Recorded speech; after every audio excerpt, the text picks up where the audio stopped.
The stone was still there. Frances Fairchild pressed her fingers against the cold glass of the boarding house window in Abilene, Kansas, and stared at the tiny, smooth pebble sitting on the outer sill like a sentinel. Her throat closed. Her eyes burned.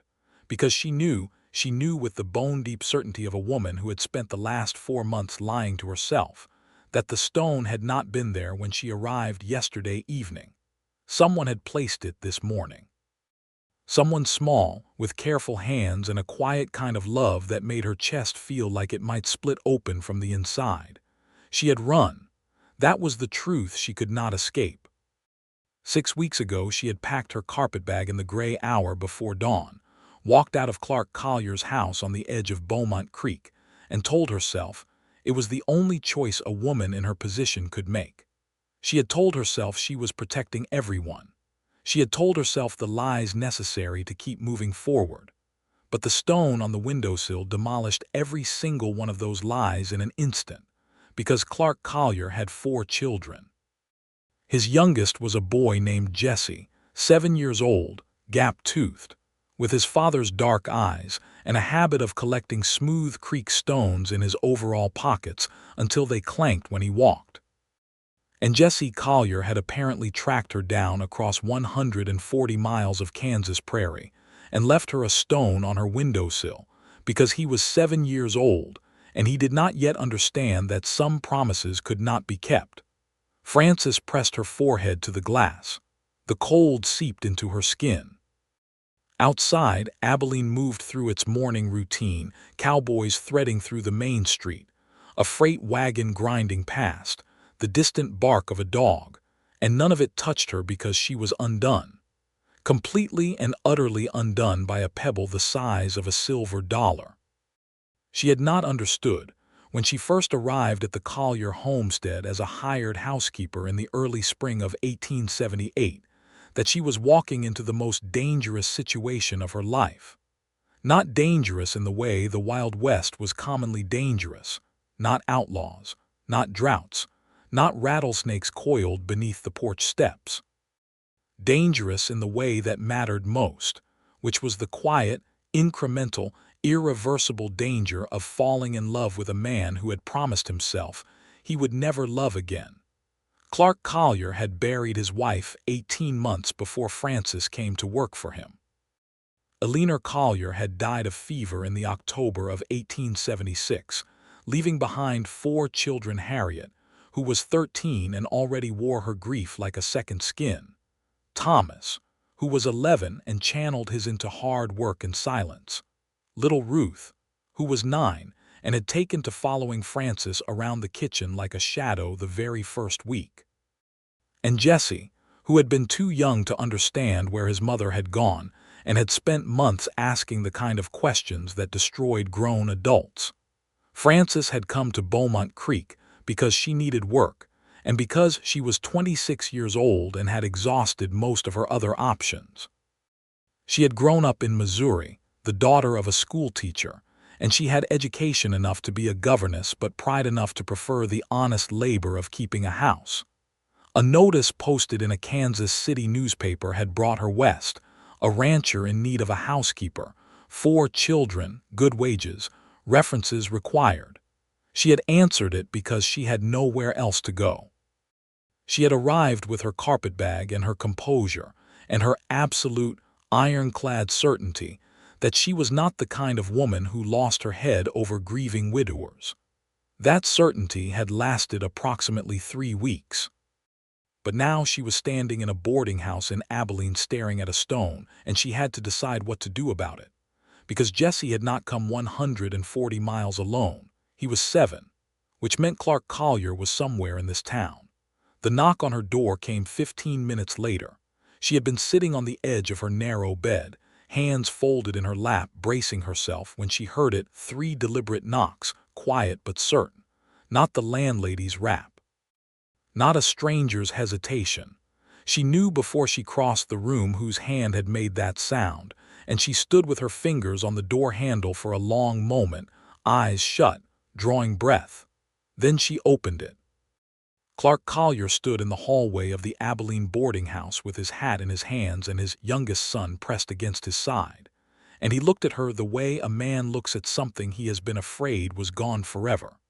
He was tall and lean, weathered in the manner of men who work the open land, sun-dark skin, crow's feet carved deep at the corners of his eyes, a jaw that had not seen a razor in at least 4 days. He was 34 years old, and he had the bearing of a man accustomed to endurance, to seeing things through, to planting himself in difficult ground and refusing to be moved. He looked like he had not slept in a week. "Frances," he said, "just her name, nothing else."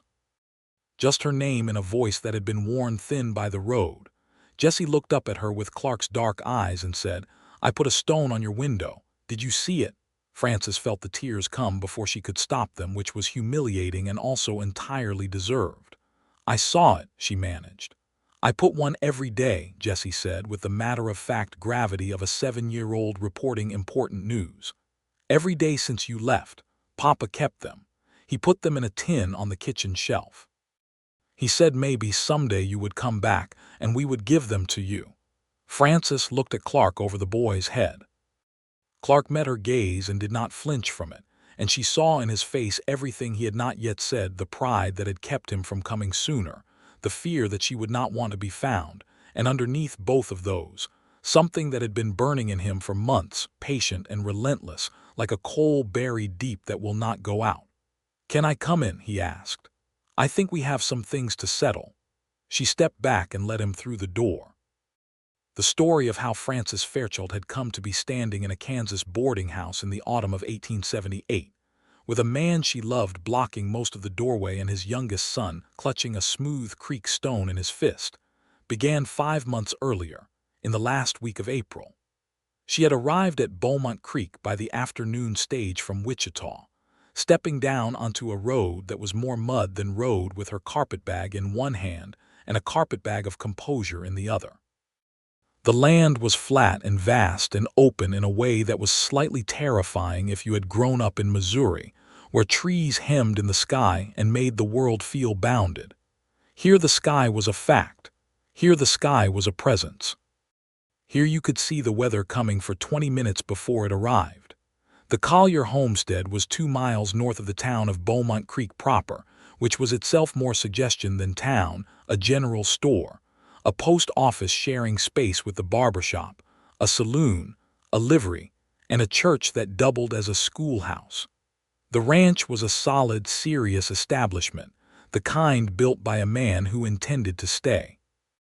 The main house was frame construction, white painted though the paint was beginning to peel, with a porch that ran the full width of the front.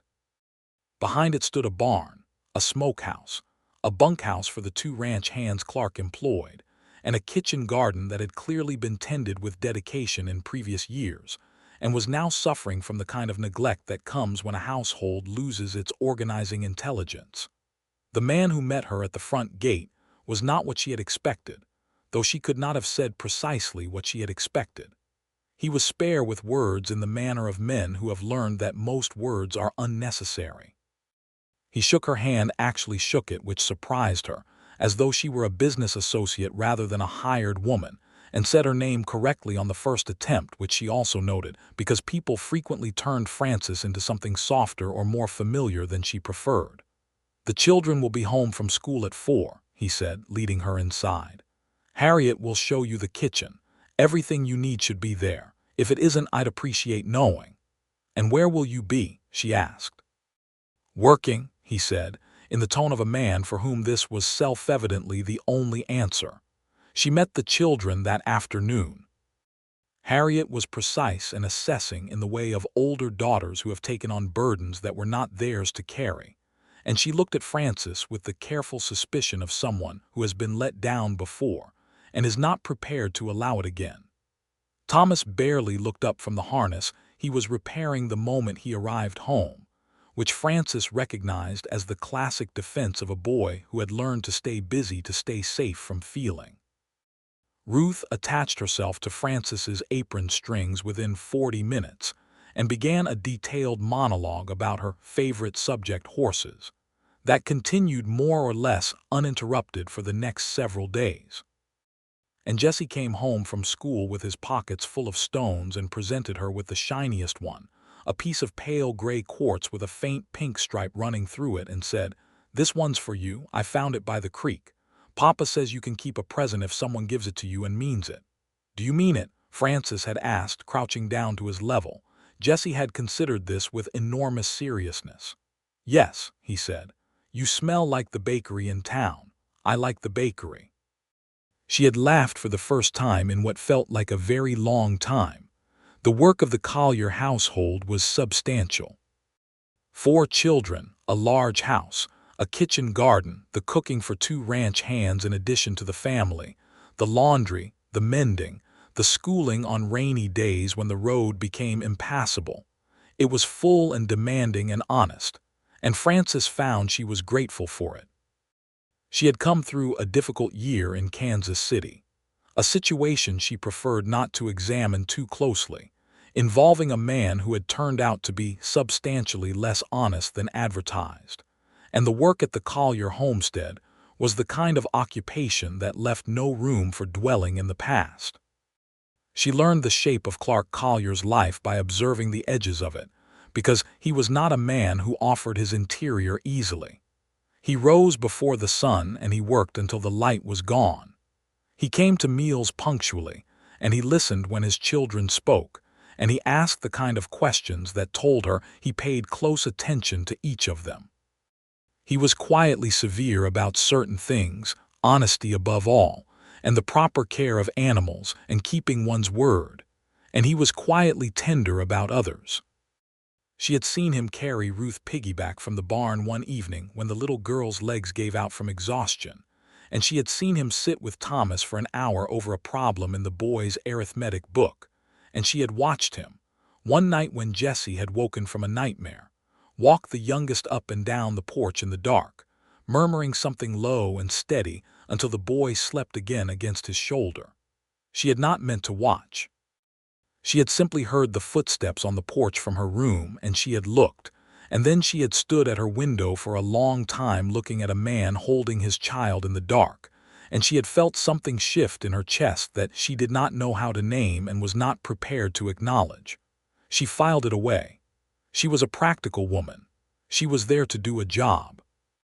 The first real conversation they had beyond the logistics of household management and the business of feeding and organizing 5 other human beings, happened in the 3rd week of May. During a thunderstorm that rolled in from the southwest without adequate warning and stranded them both on the porch after Clark had sent the ranch hands to the bunkhouse and Frances had brought the children inside, and they had both ended up standing under the porch roof watching the sky do extraordinary violence to the prairie. Lightning split the dark in long, branching forks. The rain came down sideways for a while, and then straight, and then sideways again. The creek, visible from the porch as a distant gray line, rose visibly while they watched. "You're not afraid of storms," Clark said. It was not quite a question. "I grew up in Missouri," Frances said. "If you're afraid of storms in Missouri, you spend most of your childhood afraid.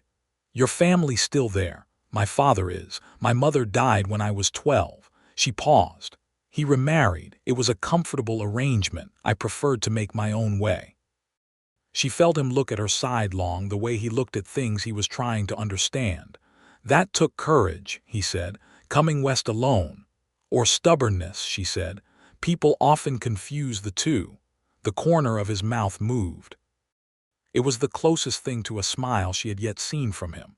"They do," he said. They stood in silence for a while. The storm roared and then gentled and then roared again. "Jessie told me you gave him a stone the first day," Clark said eventually. "He gave me one," she corrected. "I just received it appropriately." Another almost smile. "He likes you." "I like him." She hesitated, then said, "I like all of them. They're good children. You've done well by them." The silence that followed was different in quality, heavier, or perhaps just more carefully balanced. She saw his hands tighten slightly on the porch railing. "Abilene was the one who was good with children," he said. "I'm still learning how to do it without her." Frances did not say the easy thing, which would have been some form of reassurance.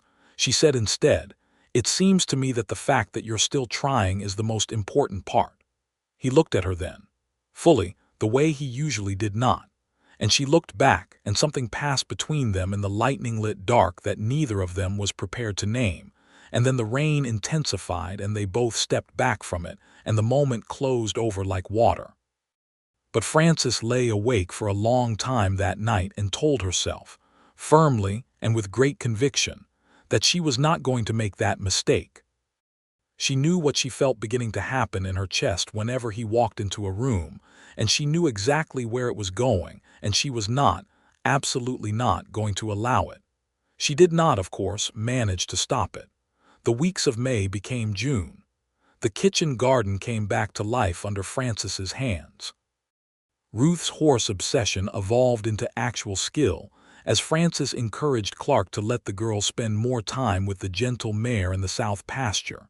And Thomas began, slowly and almost imperceptibly, to actually speak to her, not just at her but to her, sharing opinions, asking questions, treating her as someone whose perspective had value. Harriet remained cautious, but cautious was not hostile, and Frances respected the older girl's position enough not to push. And Clark Collier, who had spent 18 months building walls that were perfectly serviceable and entirely necessary, was discovering that they were not as solid as he had believed. He noticed things about Frances Fairchild in the deliberate way he noticed everything, which was to say, carefully and against his will. He noticed that she read to Jessie every evening without being asked, that she was teaching Ruth to bake bread because the girl had expressed a desire to learn, that she had somehow, without anyone discussing it, gotten Thomas to laugh at the dinner table for the first time since his mother died. He noticed that she argued with him, respectfully but absolutely, when she thought he was wrong, and that she was right often enough to make the arguing worthwhile. He noticed that she did not talk about herself unless asked, and when asked she answered honestly and without drama, and that the stories she told about her own life had a shape that he recognized, the shape of someone who had been hurt by circumstances, and had chosen to meet them standing rather than on her knees. He noticed, most of all, that she had brought something back into his house that he had been afraid was gone forever. Not warmth, the children had always had that, at least from each other, but something more specific. The particular quality of life that comes from a woman who is genuinely present, genuinely engaged, genuinely invested in the people around her. He told himself this was gratitude. He told himself a man in his position owed it to a leaner's memory to maintain appropriate distances. He told himself a dozen reasonable, well-constructed things that crumbled a little more each day. The breaking point, when it came, was both entirely predictable and also nothing he could have anticipated. It was the middle of July, a Saturday, and he had ridden out to the far north pasture before dawn to deal with a section of fence that had been worrying him, and he came back at noon to find the homestead transformed. Frances had enlisted all 4 children in what appeared to be a project of significant ambition.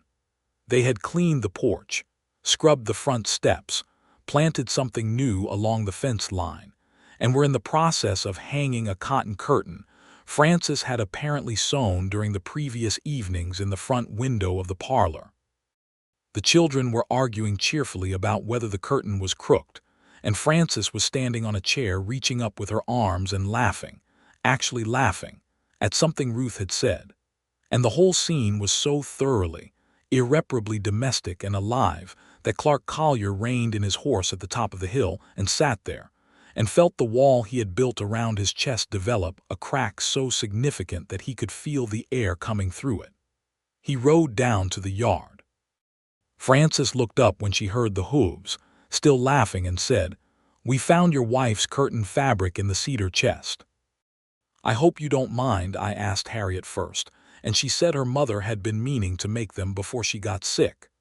He looked at Harriet, who was watching him with an expression he could not quite decode, complicated, layered, something between grief and hope and the wary expectation of disappointment. "That's fine," he said, though his voice came out rougher than he intended. "That's more than fine." He dismounted and led the horse to the water trough, and stood there for a while with his hand on the animal's neck, not looking at the house. When he turned around, Frances had come down from her chair and the children had dispersed on various errands, and she was standing a few feet away with a look on her face that told him she had registered everything he was feeling, because she was that kind of person, the kind that paid attention and understood what they were seeing. "Are you all right?" she asked. "I will be," he said. She nodded, accepting this. "There's lunch on the stove when you're ready." She turned to go back inside and he said, before he could stop himself, "Frances." She turned back. He stood there for a moment with about 6 different things he wanted to say and none of them adequate, and finally said, "Thank you. For all of it, for what you've done with this place, with them." He paused. "I don't say it enough." She looked at him steadily. "You work from before sunup to after sundown to keep this ranch alive for your children," she said. "I think that speaks well enough." "That's not the same as saying it." "No," she agreed softly. "It isn't." Another silence. The July heat pressed down. A meadowlark called from somewhere in the tall grass beyond the fence. "Have dinner with me tonight," he said. "After the children are in bed, just sit with me on the porch. I'd like the company." She looked at him for a long moment. He watched her weigh it, watched something move through her face that she contained before it could become legible. "All right," she said. The porch dinner, which was not dinner exactly, but coffee and cornbread and 2 people sitting in the dark with the stars coming out, was the beginning of what neither of them called anything. They talked. That was all. He told her about Abilene, about the early years of the ranch, about coming to Kansas from Ohio as a young man with $30 and a mule. She told him about Missouri and her father's schoolhouse, and the first time she had ever ridden a horse and fallen off spectacularly. They talked until the coffee was cold and the stars were fully committed to the sky, and when Frances stood to go inside, she said good night in a particular voice that suggested she was holding something carefully, and Clark watched her go and sat there alone for another hour, which was how long it took him to acknowledge to himself that he was in serious trouble. They had dinner on the porch twice more in July, and 3 times in August, and Clark began to do certain things that were evidence of his feelings even if he did not announce them as such. He repaired the loose board on the kitchen floor that had been bothering her. He brought her a book from the general store in town, a novel, which he had never in his adult life purchased a novel before, because she had mentioned once in passing that she missed reading for pleasure.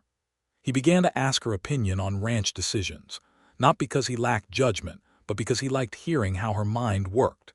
And Frances Fairchild, who had done her absolute sincere best to maintain appropriate distance, was losing that particular battle more completely with each day that passed. She knew it was complicated.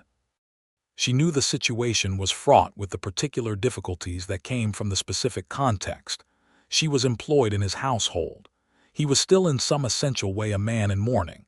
There were 4 children whose well-being had to be considered before anything else.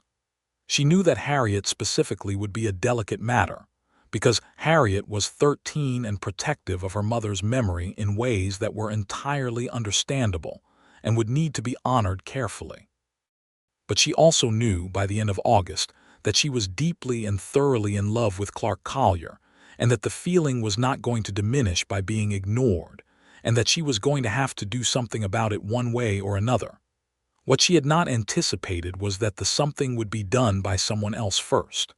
The letter arrived in the 2nd week of September, addressed to Clark, from his brother in Ohio. She was not there when he read it.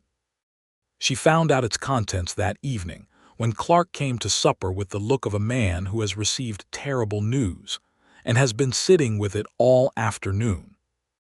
After the children were in bed, he came to the kitchen where she was finishing the washing up and stood in the doorway. "My brother's wife has passed," he said. "He has a child, a daughter. She's 4 years old. He's asking if we can take her." Frances turned from the basin. "Take her to raise." "He's a drinker," Clark said. "Has been since before he married. He knows he isn't capable of raising her properly. He's asking me to take her." She watched his face. "What are you going to do?" "I'm going to take her," he said simply, because this was the kind of man he was. "Her name is Clara. I'll need to go to Ohio to get her." When, 3 weeks, maybe 4, he looked at her. "I'll need you to hold things together here while I'm gone." "Of course," she said. He started to turn, then stopped. He stood with his back half-turned for a moment, and then he turned back all the way, and Frances felt the quality of the room change. "I need to tell you something," he said. "Before I go." She waited, her hands still in the dishwater. "I know my situation is complicated," he said. "I know there are things about it that are not straightforward. And I know that you came here to do a job, and I have no right to expect anything beyond that." He stopped, started again.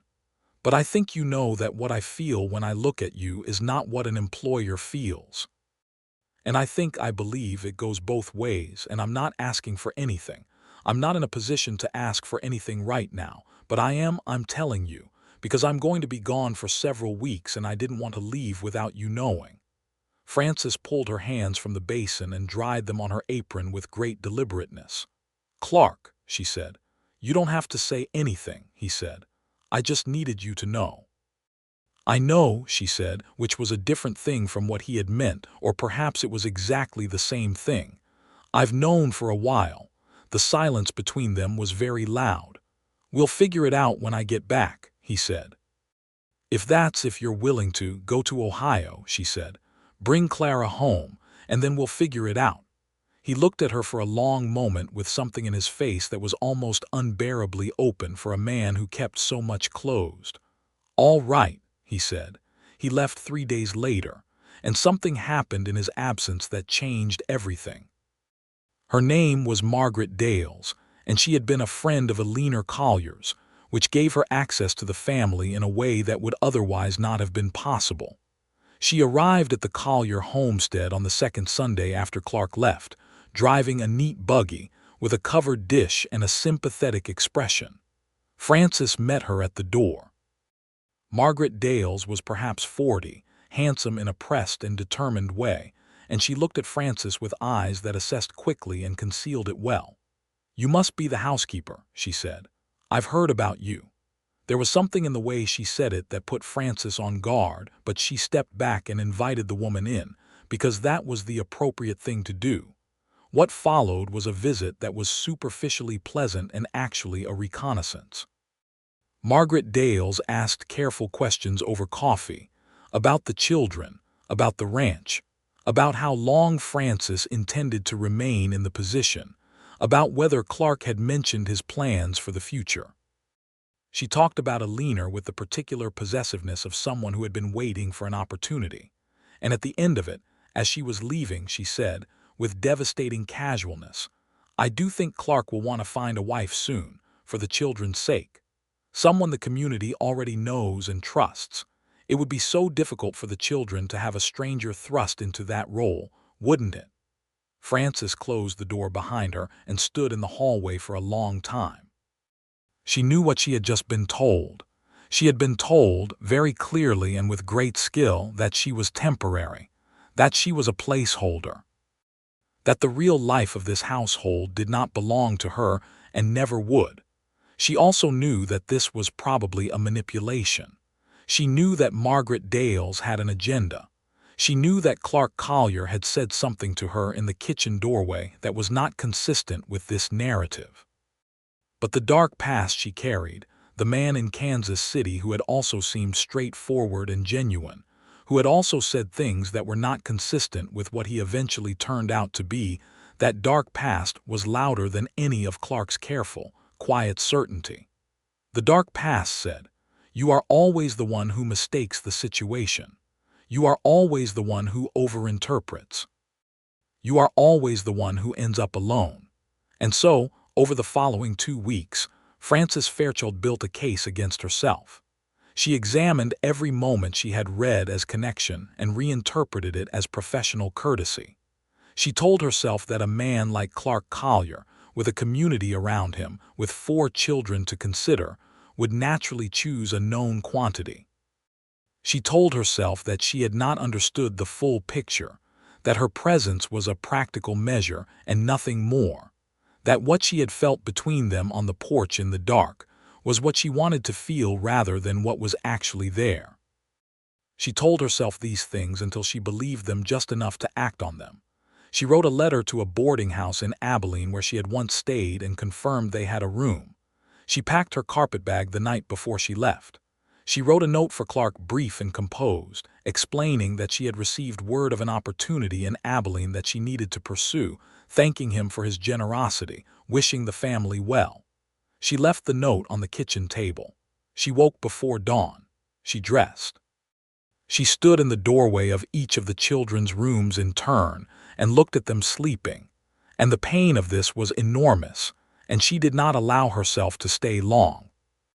She came last to Jesse's room, and Jesse was asleep on his back with one arm flung wide in his pocket already, even in sleep, somehow producing the faint shape of stones through the fabric of his nightshirt, and Frances pressed her hand to the door frame and told herself this was necessary and walked away. She reached Abilene by the afternoon stage. She found the boarding house. She set up in her narrow room and began looking for work. And Jesse, apparently, had begun leaving stones on a windowsill somewhere, a windowsill that no longer had her face behind it. What she did not know, what she could not have known, because she left before Clark returned from Ohio, was that Clark Collier came home with little Clara and found her note and stood in his kitchen with it in his hands, and went very still in the way he went still when something hit him hard enough to require absolute control. He read it twice. He put it down. He picked it up and read it a third time. He set it face down on the table. He spent the rest of that day and all of the next being present for his children and for Clara, who was 4 years old and terrified and needed gentling, and he did not speak of it. But Harriet had found him standing at Frances's empty window in the late afternoon of the second day, and she had said, "Harriet, who had spent 5 months being cautious about Frances Fairchild, you need to go after her, Papa." Clark had looked at his 13-year-old daughter. "You need to go after her," Harriet said again, steadily. "Mama wouldn't want us to just let someone good walk away because we were too scared." He had closed his eyes briefly. Then he had said, "I need to find her first." It had taken 3 weeks. Beaumont Creek was a small town, and the stage lines had records and people remembered faces, and Clark was patient and thorough, and motivated in the way of a man with nothing to lose and everything to gain. He found the Abilene boarding house in a letter to the general store. He arranged with his neighbor to mind the ranch and the children for a few days. He brought Jesse, because Jesse had been asking every day where Frances was, and because Jesse had also been leaving stones on the windowsill of her empty room at the Collier homestead, every single morning, with the solemn faithfulness of a child who has made up his mind about something and will not be moved. Clark had gathered those stones into a tin that had once held tobacco. He had brought the tin with them to Abilene. Now he was in her room in the boarding house, and Jesse was sitting cross-legged on the braided rug, holding the smooth quartz stone he had taken from his overall pocket that morning and placed on her windowsill before she woke up. And Clark was in the wooden chair across from where Frances sat on the edge of the bed, and they were looking at each other across all of it. The misunderstanding, the departure, the weeks of distance, the dark past, the hidden fear, and the very simple, very enormous truth of what they were. "I made a mistake," Frances said. "Tell me," Clark said. She told him. She told him about Margaret Dales, and she told him about the calculation she had made, and she told him, because she was an honest woman and he deserved honesty, about the man in Kansas City who had preceded this, and about how that particular dark past had poisoned her capacity to believe what was directly in front of her. Clark listened without interrupting. His face went through several things she could see, and he stayed with them rather than suppressing them, which told her everything about the nature of the man. When she finished, he said, "Margaret Dales has been waiting for me to become available since before Abilene died. She made her interest known to me when my wife was still sick, which is why she will not be setting foot on my property again." He paused. "She told you something calculated to serve her own purposes, and I understand why you believed it. I understand why your history made it the easier thing to believe. but I need you to hear me say this directly, because I think perhaps I have not been direct enough." He leaned forward in the chair, elbows on his knees. "Frances Fairchild," he said, with the deliberateness of a man who has been choosing his words for 3 weeks, "I am in love with you. I have been in love with you since approximately the thunderstorm in May, though I was doing my best to deny it. I am asking you to come home, if you are willing, not as my housekeeper, but as the person I am asking you to become. If that is something you want, if that is something you can trust, knowing my situation, knowing my history, knowing I have 4 children and now a small niece who has already decided she likes you from a description alone." Frances stared at him. "She asked if you were the lady who smelled like the bakery," Jessie provided helpfully from the rug. "Clara did, because I told her about you." Frances made a sound that was somewhere between a laugh and a sob. "Clark," she said, "I'm not asking you to decide this minute," he said. "I am asking you to consider it. I'm asking you to—" "Yes," she said. He stopped. "Yes," she said again, more steadily. I'm done being afraid of this. I'm done letting the wrong things be louder than the right things. Yes." The look on Clark Collier's face in that moment was something Frances would carry with her for the rest of her life. It was not a dramatic expression. He was not a dramatic man. It was something quieter and more lasting, a kind of settling, as though something that had been braced against an impact was finally able to stand normally again. He stood. He crossed the room and took her hands from her lap and held them in both of his, and they stood like that, just standing, just holding on, while Jessie on the rug made the specific sound of a child who is not entirely sure what is happening but is fairly confident it is good. "We'll go home," Clark said. "We'll go home," Frances agreed. The journey back to Beaumont Creek was 2 days by stage, and then by the wagon Clark had driven to Abilene. Jessie rode between them on the wagon bench and conducted an extended monologue about the stones he had collected along the creek that summer and which ones he considered the best examples of their type, a taxonomy that Clark listened to with grave attention and Frances with delight. The Kansas prairie rolled past them in the early October light, gold and copper and bronze, and the sky above it was the color of polished pewter at the edges where the clouds were building. When the Collier homestead came into view, the white farmhouse with the peeling paint, the barn, the kitchen garden, the cottonwood tree at the corner of the fence that was burning yellow in the fall, Frances felt something that was not quite homecoming and not quite arrival, but something between the two, something that was its own specific feeling for which she would need to find a new word. Harriet was on the porch. She had been waiting. She came down the steps at a walk, which became a jog, which became something faster, and she stopped in front of Frances with her chin up in the determined way she held herself and said, "I'm glad you came back." "So am I," Frances said. "Harriet, I know," Harriet said, with the precision of a girl who knows more than people expect her to. "I just wanted you to know that I want you to stay, if that matters." "It matters," Frances said. "It matters very much." Thomas appeared from the barn with his habitual reserve intact, but something in his eyes that was, Frances thought, relief. Little Ruth came running from the kitchen garden with dirt on her hands and threw herself at Frances without ceremony, and Frances caught her and held her, and Ruth said into her shoulder, "We were scared you weren't coming back." "I'm back," Frances said. "I'm not leaving again." And Clara, 4-year-old Clara, who had brown eyes and a solemn, watchful face that would eventually become more animated as she settled in and learned that this was safe ground, stood at the top of the porch steps holding Harriet's hand and staring at Frances with focused intensity. "Are you the bakery lady?" Clara asked. "Apparently I am," Frances said. "Jessie said you make ginger biscuits." "I do. Can we have some?" "Tomorrow morning," Frances said. "First thing." Clara considered this with the gravity appropriate to negotiations of some importance, then nodded and came down the steps and took Frances's hand. The days that followed were full ones. The ranch required the attention of the season, the fall work, the preparation for winter, the laying in of stores, the work that needed to be finished before the cold came in earnest.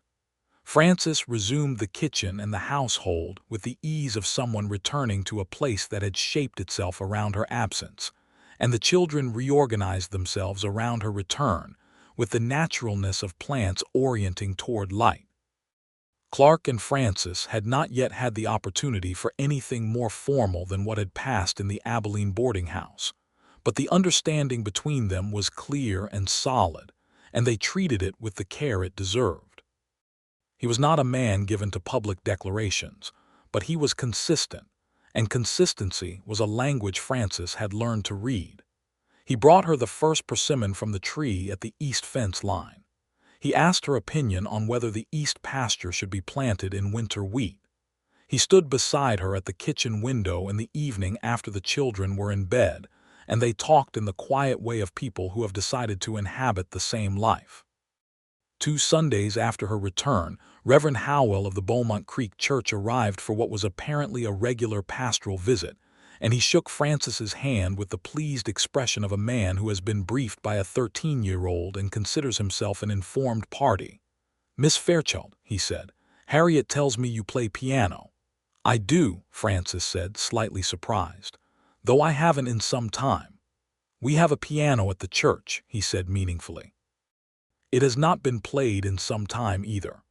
Clark, standing slightly behind the Reverend, had the expression of a man suppressing a smile.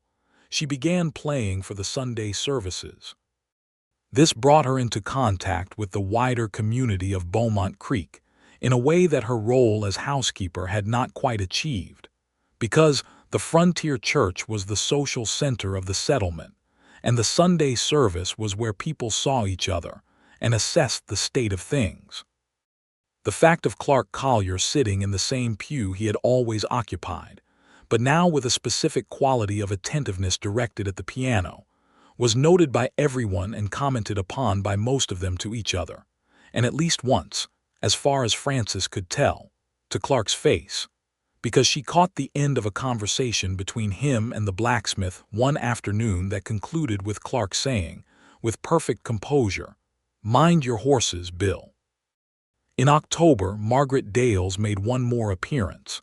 She arrived at the church one Sunday and positioned herself to intercept Frances after the service, and she said, with a smile that was not a smile, "My goodness, you came back. I had thought you'd found your opportunity in Abilene." Frances looked at the woman for a moment. The dark past was there, she could feel it, the old warning reflex, the bracing for impact. But she was on the other side of it now, or at least she was choosing to be. "I found my opportunity here," Frances said pleasantly. "As it turns out." Clark appeared at her shoulder in the way of a man who has been watching from an appropriate distance and has calibrated his timing precisely. "Margaret," he said, with the particular neutrality of a man who is not being rude but is also not being warm. "Good morning." Margaret Dales looked at the two of them standing together and read the situation correctly and with visible displeasure. She excused herself with the dignity of a woman who had not yet given up but was currently recalibrating, and Frances felt Clark's hand briefly at the small of her back. Just a moment, just a touch, but steady and deliberate. "You didn't need rescuing," he said, as Margaret walked away. "I know," Frances said, "but it was nice." He looked down at her, and the almost smile was a full one now, which still made her feel slightly breathless, which she considered a good sign regarding the future. The formal question was asked at the beginning of November, when the first frost had come and gone and the homestead had settled into its winter rhythm. It was not, in the manner of Clark Collier, a theatrical occasion. They were sitting on the porch after supper with coffee cups in hand and the children inside at their schoolwork, and the night was cold enough for their breath to be visible, and he said, "I'd like to marry you, Frances. I'd like you to know that's what I'm working toward when you're ready." Frances looked out at the dark yard. The cottonwood tree was a black shape against the stars. "I'm ready now," she said. He turned to look at her. "Now." "I've been ready for some time," she said. "I was just waiting for you to get there." He laughed at that. It was a full, genuine laugh, the kind she had been waiting months to hear, and it was better than she had imagined. They were married in the Beaumont Creek Church on the 22nd of November, 1878. It was a Saturday. The Reverend performed the service with considerable satisfaction. Harriet had pressed Frances's best dress and arranged her hair with a focus that suggested she had been planning this particular task for some time. Ruth presented her with a small bouquet of dried prairie flowers tied with a blue ribbon. Thomas, who had grown 2 inches since April and was now nearly as tall as his father, stood beside Clark with the sober dignity of a young man taking his responsibilities seriously. Jesse held the rings in his closed fist until the precise moment they were required, and then produced them with the triumphant expression of someone who has been entrusted with something important and has not let anyone down. Clara stood between Harriet and Ruth, wearing a dress that Frances had sewn from fabric found in the cedar chest, and she watched the ceremony with the solemn watchfulness that was her particular way of being in the world. And then, when it was over and Clark and Frances turned from the altar, Clara said, loudly enough to be heard by everyone in the building, "Is she our mama now?" The question hung in the air for a moment that felt very large. Clark looked at Frances. Frances looked at Clara. "If you want me to be," Frances said. Clara thought about this with enormous seriousness. Then she held out her arms, the way small children do when they have made a decision, and Frances gathered her in and held her, and the entire church exhaled. Harriet, who was 13 and had spent 9 months being careful with her feelings, made a sound that she would later deny was a sob, but which was definitely a sob. The winter of 1878 into 1879 was a season of settling, of learning the new shape of things. The Collier household had a different gravity now, not better or worse than what had been, but different, adjusted, reoriented. Clark and Frances developed the specific rhythms of married people, the negotiations and accommodations that were sometimes friction and more often warmth, the private language that forms between two people who have decided to be each other's business permanently. Clark was, as a husband, much what he had been as an employer: deliberate, consistent, not given to unnecessary words, but absolutely reliable in the things that mattered. He loved her in the particular way she had suspected he would, which was not demonstratively but thoroughly, in the same way he did everything. The coffee cup that was always full before she had finished the first one, the lamp that was always trimmed before the evenings, the specific quality of his attention when she spoke, as though what she was saying was the most important thing in the room. Frances, for her part, loved him in ways she had not expected and had not fully understood the depth of until they were living it. The steadiness of him, the character of him, the manner in which he faced difficulty, which was directly and without complaint, and with a quality of endurance that was not grim but was genuinely moral. She admired him, which she had come to believe was the most important kind of love, the kind that could survive difficulty because it was built on something real.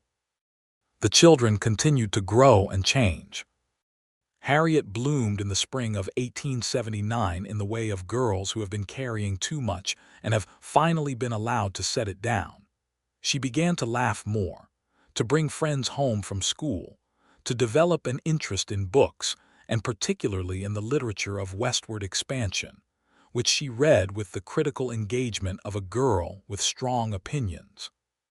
Thomas, who turned 12 that spring, developed a seriousness about the ranch work that Clark recognized and respected, treating him increasingly as a genuine partner in the operation. Ruth was Ruth, horse-obsessed, joyful, frequently muddy, fundamentally unable to pass a day without filling it to capacity with activity. Jesse continued to collect stones. He had a collection now of such impressive organization that he had labeled them all in his laborious schoolboy printing, arranged on a shelf in his room by color and by size, and he gave Frances one every week with the regularity of a kept promise, and she kept every single one of them in a wide-mouthed mason jar on the kitchen windowsill, where they caught the light differently at different hours of the day, and were, she had decided, the most beautiful collection of objects she had ever owned. And Clara slowly, with the careful pace of a child who had learned early that safety was not permanent, opened. It happened in increments, like a flower that has been kept from sun and is cautious about believing in it. She began to speak more at meals.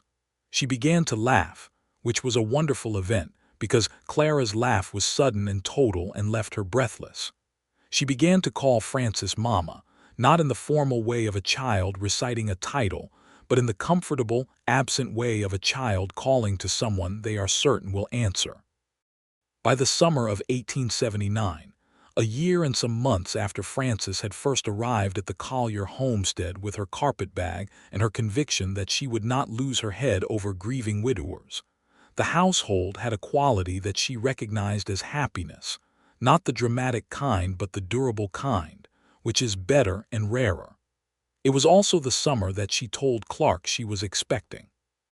She told him on a warm evening in June, when the kitchen garden was at its height, and the kitchen smelled of preserves, and the house had that specific sound of children wound down at the end of the day. She had been working up to it for 2 weeks, partly because she was certain enough now to say it and partly because she wanted the moment to be not special exactly but true, hers, theirs. She told him at the kitchen table with the lamp between them and the night coming in at the window, and Clark Collier set down his coffee cup and looked at her for a long moment, and then he reached across the table and took her hand and held it. "Are you all right?" was the first thing he said, because of Abilene. Because he knew what pregnancy could cost. "I'm well," she said. "I've felt very well." He was quiet for a moment longer, and then the thing happened to his face that happened occasionally and always struck her, the openness of it when he allowed it, the way the carefully maintained composure thinned and the actual man came through, unguarded and enormous in his feeling. "Frances," he said. "I know," she said. He brought her hand to his lips, which was not something he did habitually, and the formality of it made it more rather than less, and she felt the tears start in the particular involuntary way they had been doing lately that she attributed to the early months of the expectation. "Are you afraid?" he asked. "A little," she said, because she was honest. "Are you?" "Yes," he said. "A little." He kept hold of her hand. "But we'll be fine." "We will," she agreed. They told the children the next morning at breakfast, which produced a response so varied and characterful that Frances later thought it was the most accurate possible portrait of the Collier family. Harriet's face went through approximately 7 distinct expressions in 2 seconds before landing on a kind of fierce, tearful pleasure.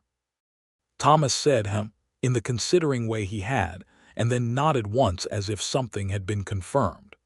Ruth leaped from her seat and threw her arms around Frances and said, "I am going to be the best sister in the history of sisters." Clara, who was 5 now and considerably more articulate than she had been the previous autumn, said, "Will it be a boy or a girl?" "We don't know yet," Clark said. Clara considered this. "I want a boy," she said. "I'm tired of being the youngest. It's better in the middle." Jesse looked slightly alarmed at the prospect of being dislodged from his position, then rallied. "I'll give the baby a stone," he said. "A good one." The baby was born in February of 1880, on a cold morning with the wind coming off the prairie in long, purposeful gusts. He was a boy, which pleased Clara enormously, and he was healthy, and Frances was well, which was the thing that occupied Clark's entire attention throughout the process. And only after the child was safely delivered, and Frances was holding him, and had color in her face again, did Clark sit down on the chair beside the bed, and close his eyes for a moment in the specific way of a man who has been holding himself very carefully and is now allowed to breathe. "He looks like you," Frances said. Clark opened his eyes and looked at the bundle. The baby was red-faced and squinting, and making the bewildered sounds of a person who has just arrived somewhere very different from where they were, and he had a dark tuft of hair that was emphatically Clark's. "Poor child," Clark said, which was the driest thing he had said in Frances's experience of him, and she laughed despite being exhausted. They named him Robert, for Clark's father who had passed years before. Robert Collier came into the world and into a household that was already practiced in the business of children, and was therefore received with enormous competence, and also with the specific enthusiasm of older siblings who have been waiting. Jessie presented the new baby with a smooth, pale stone on the second day, pressing it carefully into the small, clutching fist, and said very seriously, "This is for you. It's from the creek. The pink line means it's a good one." Frances, watching from the bed, felt the fullness of it, the whole improbable, unexpected, earned shape of the life she was living, and she thought about the morning in the Abilene boarding house when she had stood at a window and seen a stone on the sill and been unmade by it. The stone was still at the homestead, on the kitchen windowsill with all the others Jessie had given her. The tin that Clark had brought to Abilene, containing all the stones Jessie had placed on her empty windowsill during her absence, sat on the kitchen shelf beside the mason jar. Frances had counted them once. There were 27 stones in the tin. 27 mornings that Jessie had gone to that empty room and placed a stone on a sill that had no one behind it, because he was 7 years old, and he had decided to keep a promise even though no promise had been made, because sometimes love does not wait for permission. The spring of 1880 was magnificent on the Kansas prairie. The rains came at the right time and in the right amounts, which in Kansas was not to be taken for granted, and the kitchen garden came up thick and generous, and the ranch did well, and the children were doing well. Harriet had turned 15 and was reading with an ambition that Clark had begun to take seriously. There was talk of the school in Wichita, of possibility, of a future that the frontier could not entirely contain. Thomas was 13 and already indistinguishable from the ranch hands in terms of the work he could do and the judgment he applied to it. Ruth's passion for horses had evolved into actual skill, and she had begun, with Clark's careful oversight, to train the green ones, which was work that required a particular kind of patient communication she seemed to possess naturally. Clara was 5 going on 35 and had appointed herself Robert's primary external guardian, a role she took with enormous seriousness. And Jessie, who was 8 now and in possession of an ever-growing stone collection and an 8-year-old certainty about the important things, had begun teaching Robert, who was not yet old enough to learn anything but was clearly a receptive audience about the taxonomy of creek stones. One morning in May of 1880, Frances was standing at the kitchen window watching Clark come up from the south pasture on the bay horse, and Harriet came and stood beside her and they watched together. "You're happy," Harriet said. It was an observation, not a question. "Yes," Frances said. "I'm glad." Harriet was quiet for a moment. "I was afraid before you came back. After you left, Papa he tried very hard, but he was different. Like something that was working but not the way it was supposed to." Frances looked at the girl. Harriet was looking out the window, not at her. "I'm not going anywhere," Frances said. Harriet nodded. "I know," she said. "I just wanted to say that I know." She paused. "Also, I know you're teaching yourself to see him as my papa and also as your husband, and I think that's a very mature thing to manage, and I appreciate that you manage it." Frances blinked at the 15-year-old. "You are remarkably self-aware," Frances said. "Mama was too," Harriet said, without apparent grief and without apparent dismissal, just with the particular piece of a girl who had found a way to hold both things. "I think I get it from her." She paused again. "And you're good at it too, so maybe I have 2 examples." Frances put her arm around the girl's shoulders.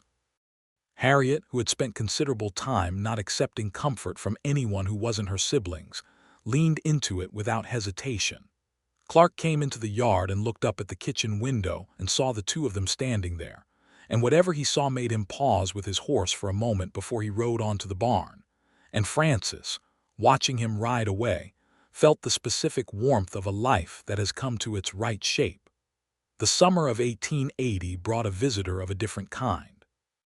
Clark's neighbor to the north, a man named Garrett who ran cattle on a larger scale than anyone in the county, came to Clark with an offer to purchase the south pasture, which was the best grazing land on the property and had been the subject of Garrett's interest for years.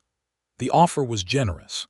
It was also, Frances thought when Clark showed her the letter, A trap, not an illegal one, but the kind that forecloses future options in ways you do not fully appreciate until the options are gone. She said as much that evening. Clark looked at her. How do you mean? The south pasture is where Ruth trains the horses, she said, and Thomas has been talking about expanding the operation. And Robert will be a Collier and will want something to inherit. If you sell now at a price that looks generous today, you'll regret it in 10 years. Clark considered this in the quiet way he considered things that mattered. You've been thinking about this for a while, he said. Since Tuesday, she said. He was quiet for another moment. Then he said, I was going to tell Garrett no, but I wanted to hear your reasoning. She looked at him. You were going to say no anyway. It's our land, he said simply, our children's land. She felt the warmth of the hour, the ease and rightness of it. Then write him a polite refusal, she said. I will, he said. That autumn, Clark went to Wichita for supplies and returned with something unexpected. A small upright piano, which arrived on the freight wagon 3 days later and required considerable effort from Clark, Thomas, and both ranch hands to maneuver through the parlor door.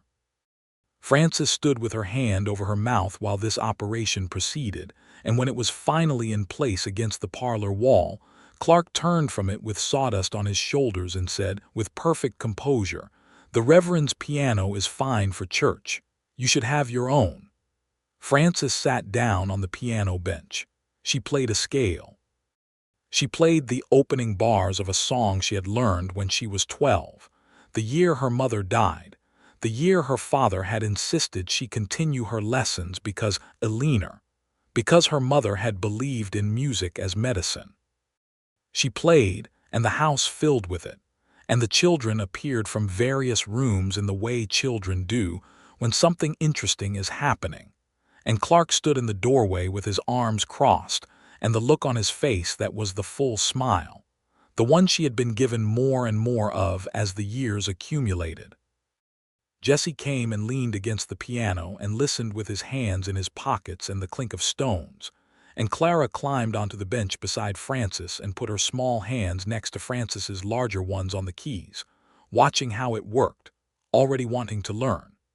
By the winter of 1880, Frances Fairchild Frances Collier now, though she kept both names in her own thoughts because both were true, had been on the Collier homestead for more than 2 years. She had arrived as a stranger, and she had become something that was not strangers' business to categorize. She was wife and mother, and the particular person that 6 children called various things depending on their age and their history, and Clark Collier's partner in the daily, serious, satisfying business of building a life. She thought sometimes about the woman she had been when she stepped off the stage from Wichita with her carpet bag, composed, careful, armored by a dark past against the very things that had turned out to be the best things. She thought about the calculation she had made in September, the one that had driven her to Abilene, and she was grateful for it in the strange way you can be grateful for mistakes when they have been corrected, because the correction had required Clark to come after her, and that had said something she could not have been told in any other way. And she thought about Jesse. She thought about him a great deal, specifically about the version of him who had gone to her empty room every morning with a stone in his overall pocket, and had set it on the sill and gone about his day.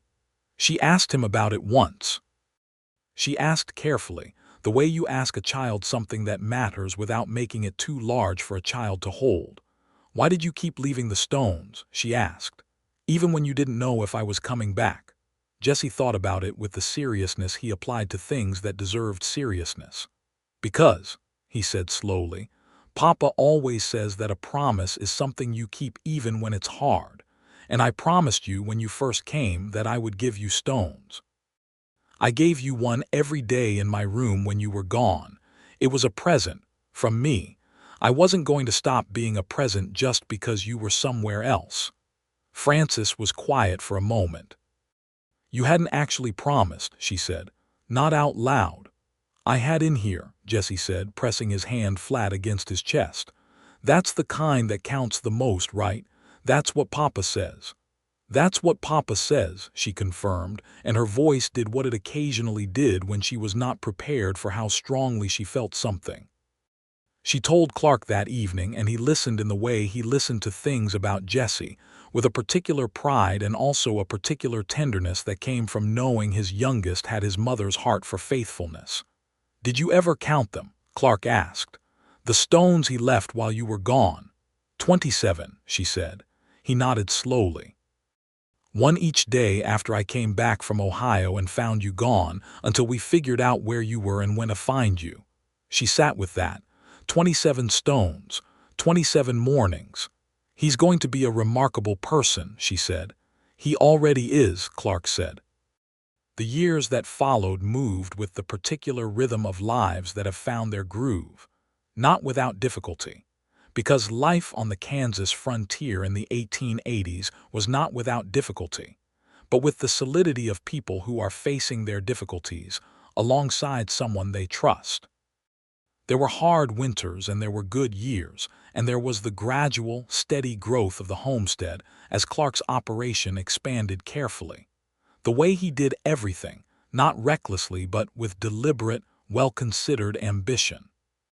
The spring of 1882 brought another baby, a daughter this time, which Frances told Clark about with what she privately considered a moderate degree of drama compared to the first announcement, and which Clark received with the same steadiness he brought to everything, though this time he also, without being asked, went to the barn and came back with the tin of Jesse's stones, which he set on the kitchen table as if to say, "Look at where we are now." Frances looked at the tin, and she looked at her husband, and she said, "We should give these to her, when she's old enough to understand what they mean." "We should," Clark said. They named the daughter Abilene Frances Abilene for the woman whose absence had made the present possible, which was neither erasure nor appropriation but something more careful than both. Frances Collier was the kind of woman who understood that a new life does not cancel the old one, that love does not operate in a territory of scarcity, and Clark Collier loved her the more for understanding it. Abilene Frances was called Ellie almost immediately, because she arrived with a disposition that was so specifically herself that no formal name seemed sufficient to contain her. She was a child of strong opinions, expressed early and maintained tenaciously, and the household organized itself around this new gravitational force with the ease of a family that has long practice in accommodation. Jesse, who was 9 when Ellie was born, presented her with a stone on her second day of life, as he had presented Robert with one. He had selected it with great care from his collection, and it was a piece of white quartz with a vein of deep rose running through it, which he explained to the infant at considerable length while she stared at the ceiling with the focused attention of a person who is still working out what ceilings are. "She doesn't understand," Clara said, watching this ceremony with the critical eye of a 7-year-old. "She will," Jesse said with serenity. By 1883, the Collier homestead had a well-earned reputation in the Beaumont Creek community as the kind of place that people gravitated toward. Frances's piano playing continued to anchor the Sunday services, and the house had become a place where people gathered at harvest time and at Christmas, and at the specific frontier moments when community was necessary for survival. Frances had found, in the years since her arrival, that the skills she had brought from Missouri, her education, her capacity for organization, her genuine interest in people, were more valuable on the frontier than she had expected, and she had begun, quietly and without announcing it, to run a kind of informal lending library from the Collier parlor, a rotating collection of books sourced from Wichita and Kansas City that circulated through the homesteads around Beaumont Creek. Clark watched this enterprise develop with the quiet satisfaction of a man who has married someone who surprises him in good ways, and when she mentioned one evening that she thought a proper school was overdue for the area. The church schoolhouse was inadequate, the reverend was willing but not trained, the children of the surrounding families deserved better, he said. What would you need to make that happen? She had, it turned out, a fairly detailed plan. She had been thinking about it for some time. The Beaumont Creek School opened in the fall of 1883, in a building that Clark Collier and 3 neighboring ranchers constructed over the course of 2 Saturdays in August. It was a single room with 6 windows and a proper stove and 16 desks, and Frances Collier stood in it on the first morning with a room full of children ranging in age from 6 to 14 and felt, for the first time, that she was doing the thing she was most specifically equipped to do.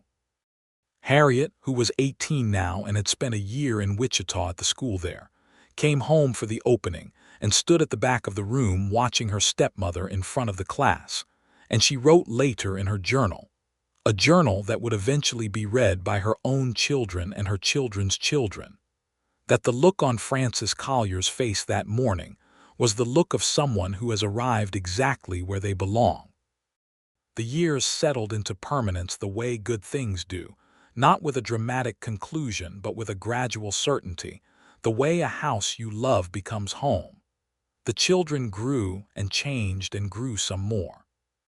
Harriet went back to Wichita and then further east and became a teacher herself, which surprised no one who had been paying attention.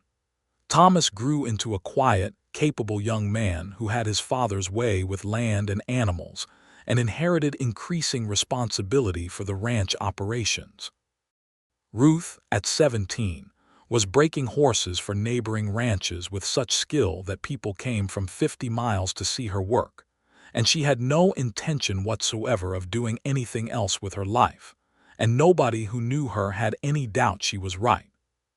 Jesse turned 15 in 1886, and he was, as Frances had predicted, remarkable, thoughtful and precise, and loyal in the way that had been apparent since he was 7 years old, with a pocket full of stones, and a promise he had made to himself. He was also, by 15, the person in the family most likely to be found deep in conversation with Frances about the books in the parlor library, because he had his grandmother's love of reading and his father's habit of thinking carefully about everything he encountered. He still gave Frances a stone regularly. Not every week anymore, but at significant moments: on her birthday, on the anniversary of her arrival at the Collier homestead, on the days that mattered. She still kept them in the mason jar on the kitchen windowsill, where the light came through them in the morning. And the tin of 27 stones that Clark had carried to Abilene and back, sat on the parlor shelf. And eventually it was explained to all the children in the way that family stories are explained, which is imperfectly and from various angles and with different details depending on who is telling it. Clara's version emphasized the dramatic journey to Abilene. Thomas's version characteristically emphasized the logistics. Ruth's version was about the horses. Jesse's version was about the stones, and it was the truest one, and it was the one that stuck. Robert, at 6, heard the story for the first time with enormous eyes and then said, "So the stones are why Mama came home." "One stone," Jesse corrected with the authority of someone who was there. "The one I put on her windowsill that morning, before she could leave for the day." "And that's why she stayed." Jesse thought about this carefully, with the honesty of someone who is 16 and takes accuracy seriously. "That's why she knew," he said. "She already wanted to stay. She just needed to know that we wanted her to." Clark, who was sitting in his chair by the window reading and had been listening to this conversation with the specific quality of attention that people employ when they are pretending not to listen, looked up at Frances over Robert's head. Frances looked back at him. 27 stones and a tin on the shelf, and a life that had been built from a misunderstanding corrected, and a small boy's refusal to stop giving presents just because the recipient was temporarily elsewhere. "Exactly right," Frances said, to Jesse and to Robert and to all of them and to the room. The autumn of 1888 brought a letter from Harriet in Lawrence, Kansas, where she was teaching in the public school. She was engaged, she wrote, to a good man named William Sutherland, who was a surveyor, and who had, she said, reminded her of their father in the ways that mattered most. The letter was read aloud at supper, and received with the warmth appropriate to excellent news, and Clark sat at the head of his table and looked at the faces around it. Thomas, 19 and already half running the ranch. Jesse, 17 and beginning to talk about the possibility of reading law. Ruth, 16 and already a name known across 3 counties for her work with horses. Clara, 13 and brilliant, and the most likely to end up somewhere entirely unpredictable. Robert, 8 and his father's image. And Ellie, 6, who was holding a stone Jesse had given her, and listening to the letter with the intense focus she brought to everything, and Frances at the other end of the table, reading Harriet's letter with the light on her face, and he felt the full, particular weight of a life that had not been what he planned, and was so much more than what he planned that the original plan seemed very small from this distance. After supper, when the children were occupied and the evening was quieting, Clark found Frances at the kitchen window, her habitual position, the one she went to when she was thinking, and he stood beside her in the dark. "What are you looking at?" he asked. "The windowsill," she said. He looked. The mason jar sat on the sill, full of stones, pale and rose and gray and white in the faint light from the lamp. "Jesse gave me a new one this morning," she said. "Did you notice?" "I noticed." She turned to look at him. 10 years of marriage on the Kansas frontier had changed both of them in the ways that time and work and shared living change people. There were lines now where there hadn't been, and the gray had started at his temples, and she was aware that she herself had changed in ways that looking at her own face didn't fully capture. But the quality of the man standing beside her was unchanged. The steadiness, the character, the manner of a man who keeps what he promises and means what he says and loves quietly and thoroughly and without conditions. "I think about the morning you found me in Abilene," she said, "fairly often." "So do I," he said. "I spent 4 months in that boarding house telling myself I had made the correct decision," she said. "And then I saw that stone on the sill and I knew immediately that I had been completely wrong about everything." "Not everything," he said. "You were right that it was complicated." "Everything important," she said. He was quiet. Then he said, "I was afraid going after you. I was afraid you had gone because you wanted to go, not because of a misunderstanding. I was afraid the distance meant you had seen something clearly that I hadn't." "What changed your mind?" "Harriet," he said. "And Jesse, the stones," he paused. "And the fact that I knew what I felt and I knew what I'd seen in your face, and I decided that being afraid was not sufficient reason to leave the field." Frances leaned her head against his shoulder, which was something she did without thinking now, the unconscious ease of people who have been together long enough to know the geography of each other. "I'm glad," she said simply. "So am I," he said. Outside, the Kansas prairie was doing what it did in the autumn, vast and dark and full of wind, and the smell of the coming cold. The cottonwood at the corner of the fence had gone fully yellow and was dropping its leaves in the gusts, and the creek somewhere in the dark was doing its faithful, continuous work. The barn was quiet. The bunkhouse was lit. The house behind them held their children and the particular warmth of a place that has been loved into its shape over years. Clark put his arm around Frances's shoulders, and she pressed into the warmth of him, and they stood at the kitchen window and looked at the windowsill and the mason jar of stones, and the tin on the shelf beside it, and all the small accumulated evidence of a life that had been unexpected and difficult and irreplaceable. The first stone Jesse had ever given her was still in the jar, the pale gray quartz with the pink stripe, the one he had pressed into her hand on her first day, because she smelled like the bakery and his papa had said you could keep a present if someone gave it to you and meant it. He had meant it. He had meant all of them.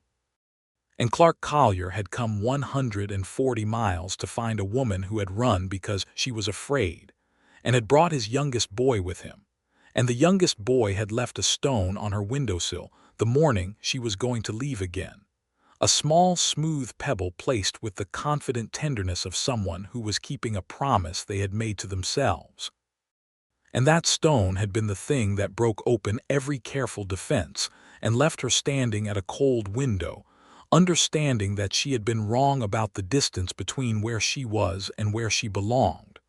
That was, she had decided, a very good kind of stone to be undone by. The jar on the windowsill caught the lamplight and held it. Jessie's latest stone sat on top of the others, new and bright. Ellie's stone was in the jar too, the one she had carried to Frances last spring on a Tuesday morning, with both hands cupped around it like it might escape. Robert had not started giving stones yet, but Frances suspected it was only a matter of time.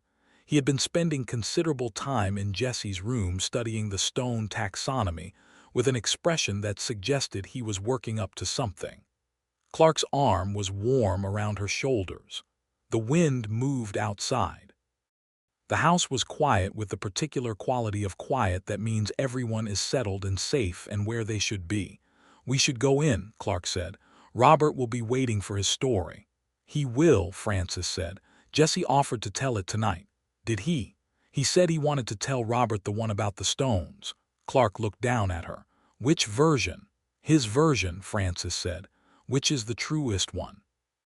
They turned from the window together and went back into the warm light of the house. And behind them on the sill the mason jar sat with its stones, and the lamp still burning. And Jessie's voice had already started from the direction of Robert's room, low and steady. The voice of a young man who knows the important things, and intends to pass them on, telling his little brother the story that began with a pocketful of stones, and a new housekeeper who smelled like a bakery, and a promise made without words that was kept anyway, every morning. Because that was the kind of promise that counted the most.